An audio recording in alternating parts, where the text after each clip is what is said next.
أعوذ بالله من الشيطان الرجيم.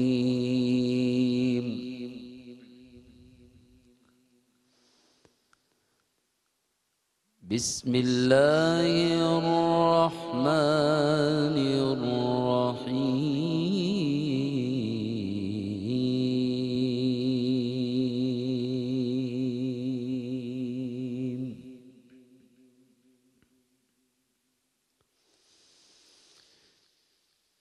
يا أيها الذين آمنوا هل أدلكم على تجارة تنجيكم من عذاب أليم.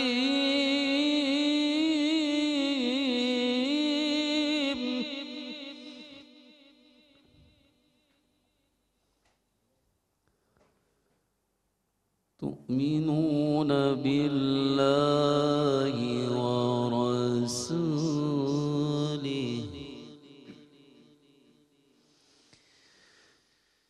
تؤمنون بالله ورسوله وتجاهدون في سبيل الله بأموالكم وأنفسكم ذلكم خير لكم إن كنتم تعلمون.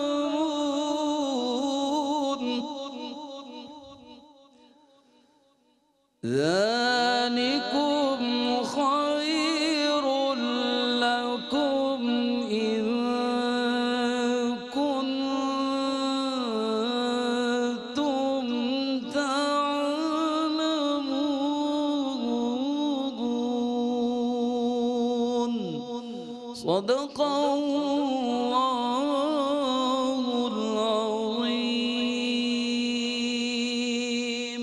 سبحان اللہ سبحان اللہ۔ سورہ صف آیت نمبر 10 اور 11 کی تلاوت کی سعادت قاری نعمان نعیمی حاصل فرما رہے تھے، اور ترجمہ ہے اس کا: اللہ کے نام سے شروع جو بڑا مہربان نہایت رحم فرمانے والا ہے۔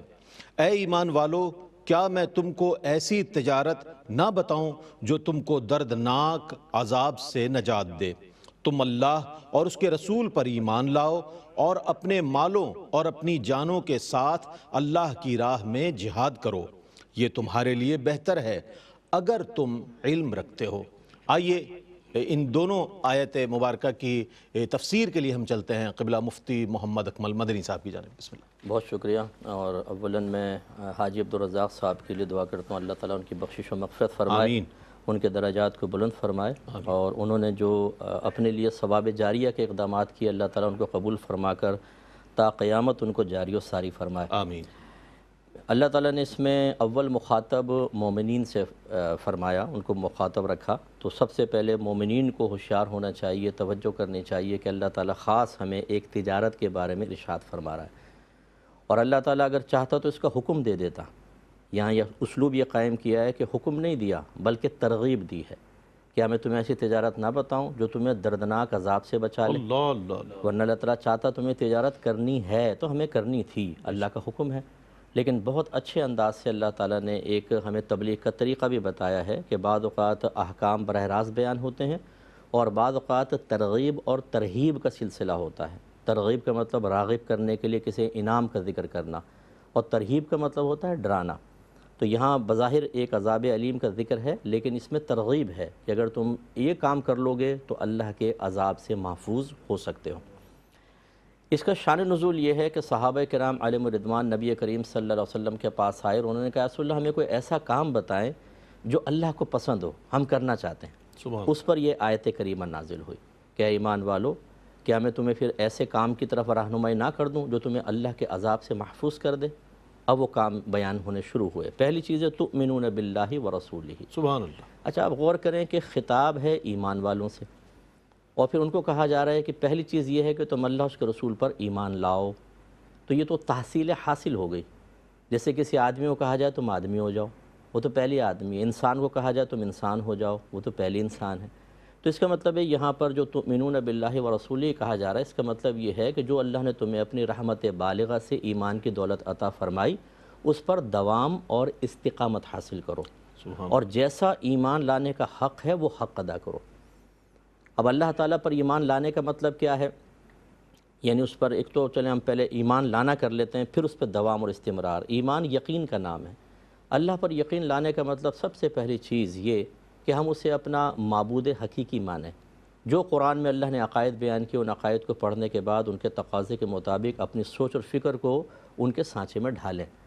اور جب یہ ہمیں یقین ہو جاتا ہے کہ ہمارا ایک رب ہے، تو اس کا ایک عملی مظاہرہ یہ ہوتا ہے کہ ہم خلوت میں ہوں، جلوت میں ہوں، بے تکلف دوستوں کے درمیان ہوں یا اپنی فیملی کے درمیان ہوں، ہم تنہائی کے اندر بیٹھے ہوئے ہیں انٹرنیٹ کے اوپر، ہمیں یہ یقین ہے کہ ہمارا رب ہمیں دیکھ رہا ہے.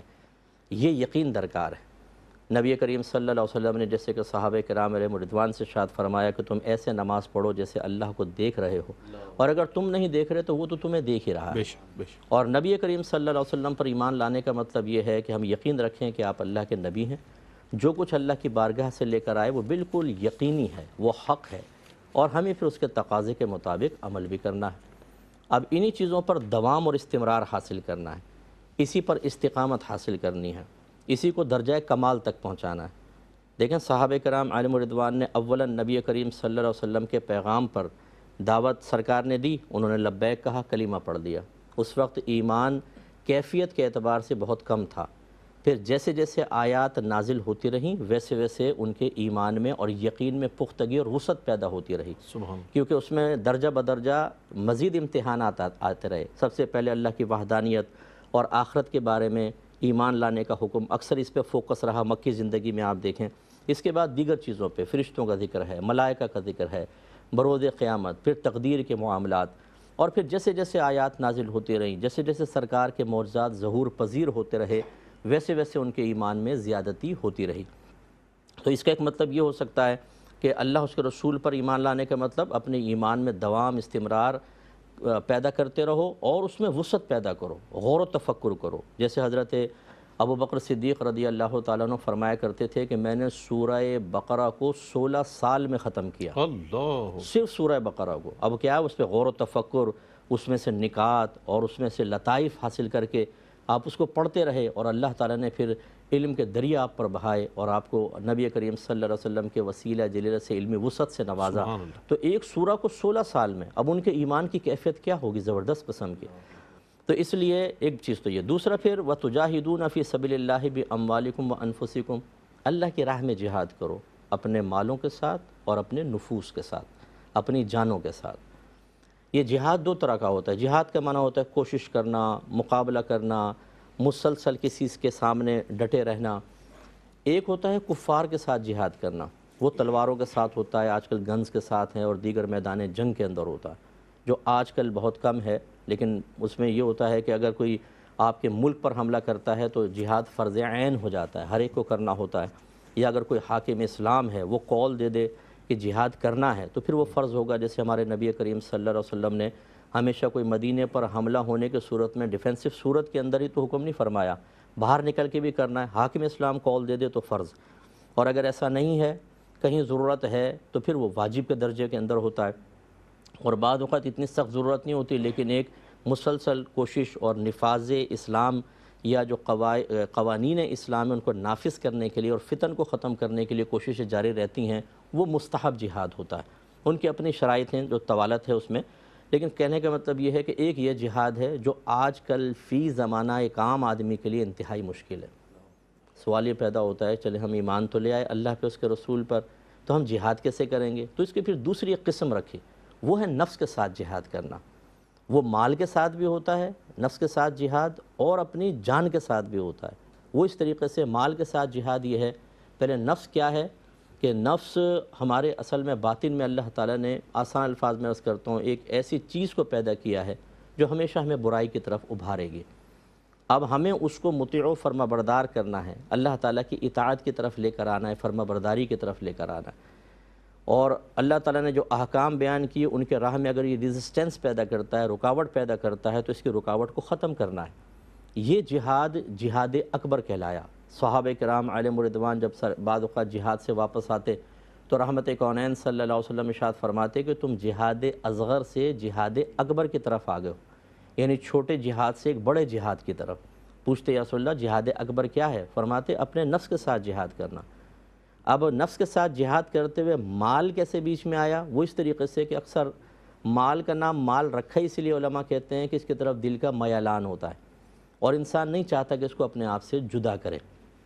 اللہ نے بطور آزمائش ہر ایک کے قلب میں مال کی محبت رکھی ہے، تو ہم نہیں چاہتے اس کو جدا کرنا، لیکن شریعت نے ہم پر بعض صورتوں میں مال کو جدا کرنا فرض قرار دے دیا۔ مثلا آپ کو زکوٰۃ ادا کرنی ہے، آپ کو فطرہ ادا کرنا ہے، یہ واجب کر دیا۔ اس طرح قربانی کے اندر خرچ کرنا ہے۔ اسی طریقے سے اگر آپ کے پاس اسباب جمع ہو گئے تو آپ کو حج کرنا ہے، اس میں جسمانی مشقت بھی ہے اور مال بھی خرچ کرنا ہے۔ اسی طرح نان نفقہ لازم کیا ہے، ماں باپ محتاج ہیں ان کا اور رشتہ دار اور بیوی بچوں کا نان نفقہ تو لازم ہے ہی ہے، وہ کرنا ہی کرنا ہے۔ تو یہ اس کا مطلب ہے کہ یہ ایک جہاد ہم پر لازم کیا، اور اپنی جانوں کے ساتھ یعنی اپنے مسلسل اپنے آپ کو نافرمانی سے محفوظ رکھنے کے لیے کوشش کرنا، یہ گویا کہ اپنی جان کے ساتھ جہاد کرنا ہے۔ اور تو اللہ نے فرمایا کہ ذالکم خیر لکم ان کنتم تعلمون، اگر تم جانتے تمہارے لیے بہتر ہے، یعنی اگر یہ جہاد کرنا اور اللہ تعالیٰ پر جیسا ایمان لانا کا حق ہے اور رسول پہ جیسے ایمان لانے کا حق ہے اور دوام و استمرار اگر تم جانتے تو یہ تمہاری تمام مالوں سے، تمہاری ہر چیز سے بہتر ہے۔ خلاصہ کلام یہ ہوا کہ یہ خطاب اولاً صحابہ کرام کے ساتھ ہوا، لیکن قیامت تک کے مومنین اس کے مخاطب ہیں۔ اب مجھے اور آپ کو بھی ذہن بنانا چاہیے کہ اس تجارت میں ہمیں بھی حصہ لینا ہے، اور ہمیں اپنے ایمان کو کامل کرنے کے لیے، اپنے ایمان کو مضبوط کرنے کے لیے سب سے پہلے علم دین سیکھنا، پھر اس کے تقاضے کے مطابق عمل کرنا، اس راہ میں نفس آئے، شیطان آئے، دنیا آئے، مخلوق آئے، اس کا مقابلہ کرنا، یہ انتہائی ضروری۔ پھر اپنے نفس کو مغلوب کر کے موت سے پہلے اللہ کی رضا کو حاصل کرنا، یہ ہمیں کرنا ہوگا، انشاءاللہ کریں گے تو اللہ تعالی ہمیں دردناک عذاب سے ضرور نجات عطا فرمائے گا۔ وآخر دعوانا ان الحمدللہ رب العالمین۔ سبحان اللہ۔